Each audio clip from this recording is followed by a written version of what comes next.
Assalamualaikum warahmatullahi wabarakatuh. Hamdan wa syukranillah wassalatu wassalaman ala rasulillah wa ala alihi wa ashabihi wa mawalah, amma ba'du. Kaum muslimin muslimat rahimakumullah, para netizen di dunia maya yang saya cintai, alhamdulillah kita bisa berjumpa lagi dalam obrolan santai seputar ibadah puasa di bulan Ramadan.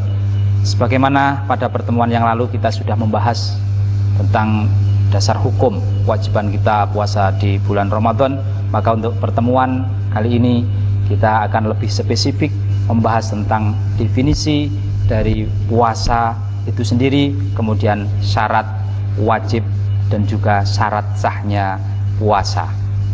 Untuk itu kembali hadir di studio Bapak Kiai Haji Muhammad Ayub, Ketua LBM NU Kabupaten Purworejo, yang akan memberikan pencerahan, penjelasan kepada kita semuanya terkait pengertian tentang puasa, kemudian syarat wajib dan syarat sahnya puasa. Mari langsung kita sapa. Assalamualaikum. Waalaikumsalam warahmatullahi wabarakatuh. Berjumpa lagi Pak Kiai. Ya, mudah-mudahan dalam keadaan senantiasa sehat dan puasa Amin. kita bisa mendapatkan rahmat dari Allah Subhanahu wa taala, diterima oleh Allah Subhanahu wa taala. Amin.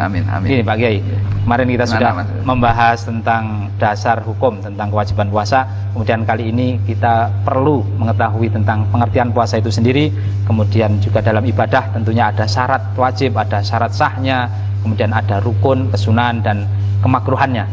Mungkin Bapak Kiai bisa menjelaskan. Yang pertama adalah tentang definisi dari puasa itu sendiri. Kami persilahkan Pak Kiai. Terima kasih Mas. Tentang definisi ataupun pengertian puasa. Pengertian puasa itu adalah mengekang dari sesuatu yang membatalkan puasa, mulai dari fajar. Fajar itu ada dua, ada fajar ghalib, ada fajar sotik. Ya. Yang dimaksud adalah fajar sotik, fajar yang beneran, yaitu awal waktunya sholat subuh, mulai dari fajar sampai terbenamnya matahari. Maghrib berarti Pak Kiai. Nah, terbenamnya matahari itu alias waktu maghrib, dengan niat yang khusus, biniatin makhsusah. Itulah namanya puasa menurut syariat, seperti itu. Definisi daripada puasa adalah mengekang dari atau menahan diri dari sesuatu yang membatalkan puasa, mulai dari fajar sampai maghrib ataupun terbenamnya matahari dengan niat yang khusus. Ya. Itulah definisi puasa. Itu pengertian atau definisi secara umum Pak Kiai, baik itu puasa bulan Ramadan seperti saat ini ataupun puasa-puasa sunnah. Itu sama Pak Kiai ya pengertian? Itu sama. Oh iya, sama. Baik, pengertian puasa seperti itu tadi. Kemudian untuk selanjutnya, dalam puasa kan ada syarat sah dan ada syarat wajib. Mohon Pak Kiai menjelaskan tentang kedua hal tersebut. Monggo Pak Kiai. Ya betul Mas Aziz, bahwasanya puasa itu sama dengan ibadah yang lainnya. Artinya apa?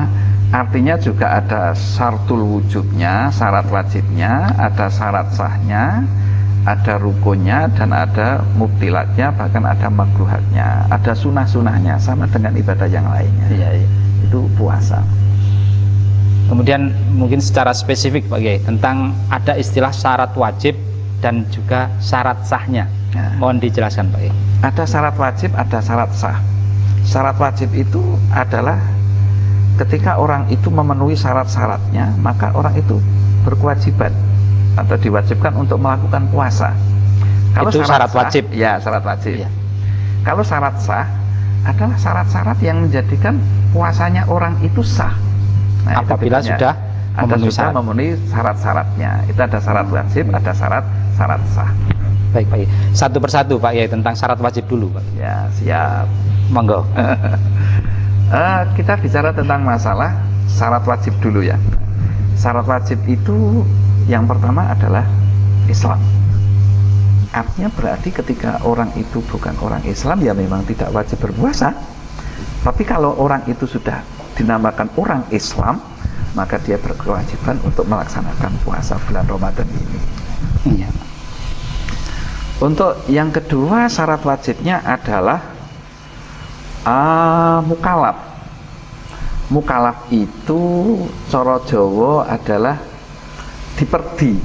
Diperdi itu dituntut untuk melakukan kewajiban-kewajiban agama dan dituntut untuk meninggalkan larangan-larangan agama. Itu namanya mukalaf. Terus batasan-batasannya itu ketika orang itu punya akal, tentunya akal yang sempurna. Yang kedua adalah ketika orang itu sudah balik. Akil dan balik itulah orang dinamakan mukalaf, dan itulah orang yang dituntut untuk melakukan, atau yang diwajibkan untuk melakukan puasa. Berarti ketika orang sudah memiliki akal sempurna, kemudian sudah balik, itulah yang masuk kategori mukalaf. Mukalaf. Tentang balik, Pak Kiai, mohon Ya. dijelaskan batasan-batasan orang bisa dikatakan sudah balik. Gini Mas, balik itu ada tanda-tandanya. Tanda-tandanya itu ketika orang itu memenuhi satu dari 3 perkara. Yang pertama adalah ketika orang itu sudah berusia 15 tahun sempurna, akan tetapi tahun Hijriah, bukan tahun Masehiyah. Karena memang tahun Hijriah sama Masehiyah itu memang ada jeda, ada perbedaan. Lebih cepat Hijriahnya daripada Masehiyahnya. Yang menjadi ukuran balik itu adalah 15 tahun sempurna untuk tahun apa? Hijriah. Itu yang pertama. Baik di dalam 15 tahun ini, baik untuk orang laki-laki ataupun perempuan, itu sama saja. Terus tanda yang kedua, ketika khusus untuk perempuan. Perempuan itu bisa dinamakan balik itu ketika dia sudah datang bulan. Haid ada, ya, sudah haid. Dan haid itu setelah perempuan tersebut berusia 9 tahun. Juga komariah juga. Iya, ini juga komariah. Karena apa? Misalnya dia kok keluar darah tapi masih 8 tahun ataupun 7 tahun, ya itu bukan haid, dan itu bukan menjadi tanda-tandanya orang balik. Jadi untuk perempuan apabila sudah haid dan usianya tentunya sudah 9 tahun komariah, itu berarti dia sudah balik. Walaupun belum berusia 15 tahun. Ya, walaupun belum berusia 15 tahun. Terus untuk yang ketiga adalah tandanya adalah ihtilam. Apa itu, Pak Kiai? Ihtilam itu pernah ngimpi yang bagaimana? Basah. Ngompol, Pak Kiai? Bukan ngompol. Ngimpi basah itu ngimpi yang enak-enak lah. Artinya ngimpi keluar sperma. Oh, gitu. Itu namanya Harum ihtilam, bahasa sopannya ya ngimpi basah. Itu baik laki-laki ataupun perempuan. Walaupun belum usia 15 tahun, tapi sudah pernah ihtilam, maka dia sudah balik. Dan ketika ditambah punya akal yang sempurna, itulah namanya orang mukalaf, yang sudah dituntut untuk berkewajiban melakukan puasa Ramadan. Ini menarik, Pak Kiai, tentang tadi mimpi basah tadi. Iya. Jadi itu apakah ada batasan usia? Seperti kalau haid tadi kan minimal bisa haid itu kalau sudah 9 tahun. Nah, kalau mimpi basah baik laki-laki ataupun perempuan, apakah ada batasan minimal? Misalnya harus 9 tahun juga dia bisa mimpi basah. Untuk mimpi basah, selama ini kok saya belum menemukan batasan-batasan yang membatasi tentang mimpi basah itu berapa tahun kok saya belum pernah menemukan. Artinya walaupun mungkin kurang 9 tahun udah mimpi basah, berarti juga sudah balik. Mungkin juga bisa. Mungkin juga seperti itu. Iya. Cuma ya mungkin kebanyakan itu ada batas. Ini tidak istilahnya membatasi secara pasti. Iya. Tapi ya kemungkinan ketika perempuan itu di 9 tahun, mungkin untuk mimpi basah pun mungkin ya mungkin terjadi ketika di 9 tahun ke atas. Kalau masih 6 tahun kok jauh ya, Pak. Masih jauh sekali. Tapi yang jelas saya kok belum menemukan belum referensinya yang jelas tentang masalah batasan-batasan untuk mimpi basah. Oh, gitu Pak. Iya, terima kasih, Pak.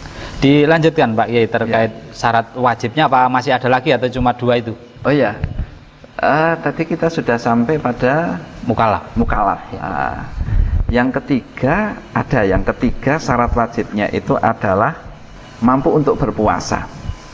Berarti mafhum mukhalafahnya berarti ketika tidak mampu maka tidak wajib untuk berpuasa. Cuma bahasa tidak wajib untuk berpuasa artinya dengan alasan yang tidak mampu itu tidak secara mutlak, tidak. Ada garis bawah di situ.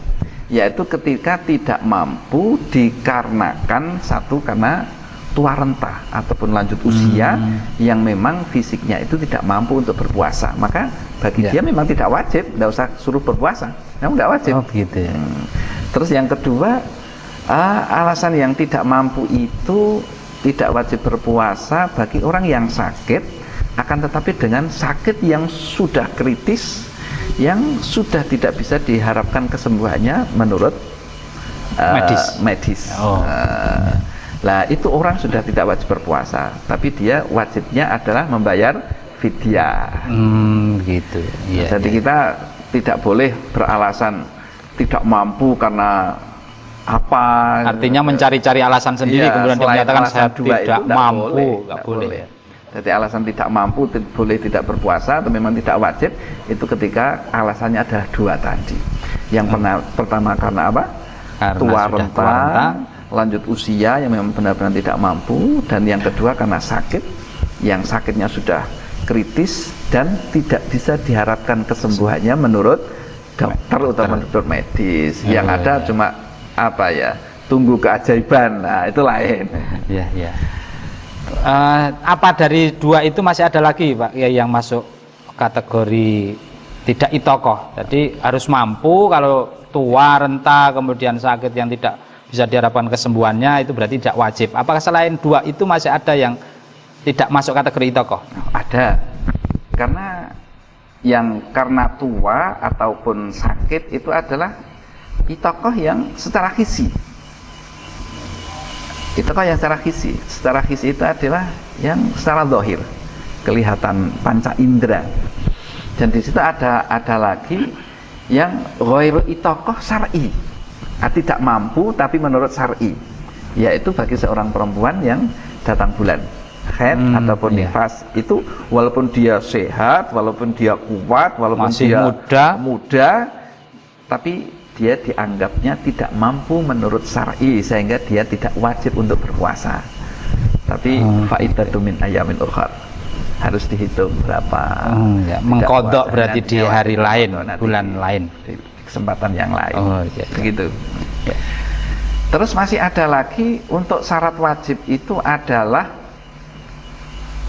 untuk syarat wajib berikutnya itu adalah sehat.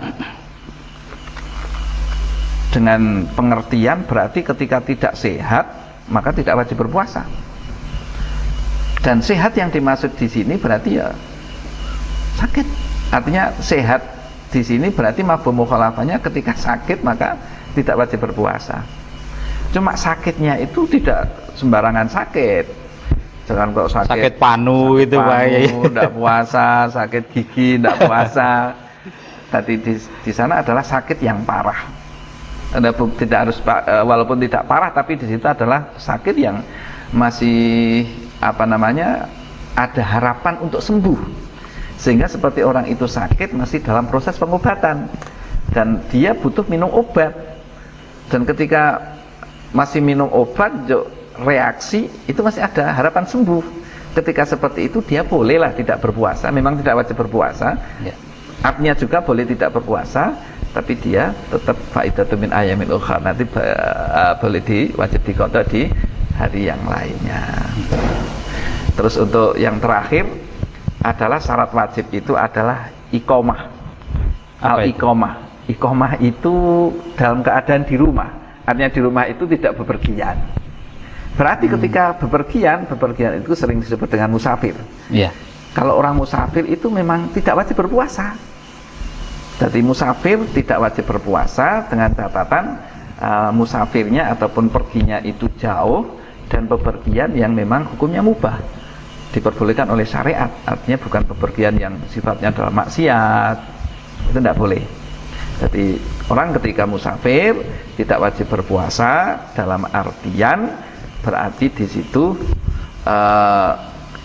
dia tidak berpuasa itu ya boleh, tapi tetap faidatu min ayyamin ukhra, terwajib mengqadha nantinya. Ya. Ini menarik Pak Kiai tentang musafir. Ya. Ini ketika orang statusnya musafir artinya bepergian, apakah memang mutlak dia itu boleh langsung tidak berpuasa, atau ada ketentuan-ketentuan yang harus dipenuhi seseorang bisa dikatakan musafir yang akhirnya boleh tidak puasa? Ya. Dia sudah keadaan pergi, berarti sudah keadaan tidak di rumah, lalu dia menangi fajar mau berpuasa. Nah, itulah namanya orang dalam keadaan musafir.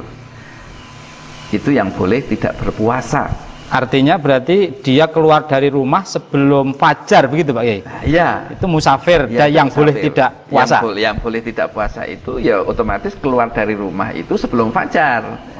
Sehingga menangi fajar itu sudah dalam keadaan musafir atau dalam keadaan bepergian. Lain halnya ketika dia fajar, artinya subuh masih di rumah, sholat subuh di rumah, dia tetap kena wajib berpuasa.